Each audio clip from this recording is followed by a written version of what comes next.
Prime Minister Narendra Modi today said the National Education Policy 2020 caters the 21st century aspiration and takes India to the future. Interacting with students, teachers and parents in the Pariksha Charcha program in Delhi, Modi said the consultative process for the National Education Policy has been exhaustive and people across India were consulted for this.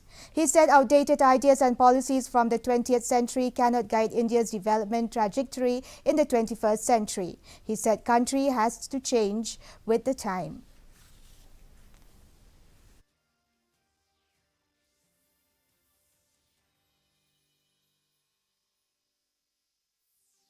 देखिए दोस्तों, competition को हम जीवन की सबसे बड़ी सौगात मानना चाहिए। अगर कंपटीशन नहीं है तो जिंदगी किस चीज की जी? जिंदगी को कंपटीशन हमने निमंत्रण देना चाहिए। अब ऑनलाइन और ऑफलाइन का सिद्धांत क्या हो सकता है? मैं मानता हूं ऑनलाइन पाने के लिए है, ऑफलाइन बनने के लिए है।